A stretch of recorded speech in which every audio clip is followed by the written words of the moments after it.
Icons who are reuniting for a new movie together. This is LBC News. Let's start with that story about a Tory reshuffle that we're expecting today. So James Cleverly is expected to return to the Conservative front bench. As part of that, Kemi Badenoch's making changes to her senior team for the first time since becoming Tory leader last year. Let's talk live on LBC News to Ryan Shorthouse. He is founder and chair of Bright Blue. That is an independent centre-right think tank. Welcome back to the show, Ryan. I know that today this reshuffle may be because Edward Arger is stepping back as Shadow Health Secretary because of health issues. But is a reshuffle needed at this early stage of opposition? Well, I think there's a feeling that there needs to be a bit of a sort of reboot, that the kind of polling hasn't really gone anywhere. The local elections were not great. So the Tories need to do something a little bit different. And I think what they really need is two things. One is better attention, and second is better organisation. So they need people on the front bench who are good at getting attention. And, you know, you need people who, they're no longer running government departments, but are good at exposing Labour failings, Labour weaknesses, exposing some dividing lines with Labour, being very good at getting data showing that Labour are not doing so well in particular areas. Those sorts of people who can get attention, get into the media, that's what you really need as an opposition. Not really a detailed policy prospectus, but a lot of attention. So I think, you know, people like Robert Jenrick's done that well, Mel Stride, Chris Philp, Kevin Hollenrake, you know, those types of people who are good at getting attention are likely to be the ones who stay in position. Or, you know, if you look at kind of more junior ranks, people who are quite good at that being promoted.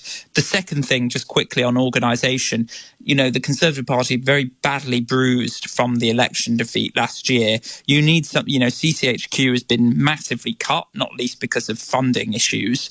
But, you know, you need somebody who can aspire the activists, new candidates, the MPs, somebody who can get the CCHQ functioning again. So I suspect the reshuffle will focus on people who can get better attention and better organisation. Brian, can Kemi Badenoch do all of the above that you've just mentioned? Well, I think it's possible with the right people. I mean, it's great that James Cleverly is coming back. You know, he's very high profile, was very effective, for example, as Home Secretary in terms of reducing migration levels. And, you know, I'm 95% certain that James will come back as Shadow Foreign Secretary, for example. But, you know, I think what Kemi, at the end of the day, there's not much really that any leader could have done in the last year. People were very angry with the Tories and, you know, they've been in power for a long time. People just don't want to listen to the Tories for some time. So whatever Kemi's been doing in the past year, whether it was Robert Jenrick or her, I think it would have been the similar results that we've seen. But I do think now, to kind of strengthen the Tory brand, again, it's about attention and organisation, but she needs to articulate her principles and what Conservatives stand for. So not necessarily like a detailed policy prospectus at the moment, but what does the modern Conservative Party stand for? And I was quite, reassured when Kemi came into being the leader of the opposition. She said, I'm going to take a principles first approach. And what I thought about that was, you know, she's no longer going to be dictated by polling so much. I think a lot of public debate and decision making is saturated by polling. But she's going to sort of say what her principles are, and the policies will flow from that. But I don't know really what Kemi's principles are yet. So I think she needs to be articulating that and making that clear and distinctive from a statist left and a populist right. What does the modern Conservative Party stand for? We can't just have people on the front bench saying how bad Labour are, and obviously there's some people who are good at doing that, and that's needed. We now need to know what the Conservative Party stands for, not necessarily detailed policies, but key principles, and Kemi hasn't yet articulated those. Well, I was going to say, do you think she's credible competition to the likes of Reform UK, who get a lot of attention? they do get a lot of attention. But what I would say is, Trump really is the embodiment of that populist right.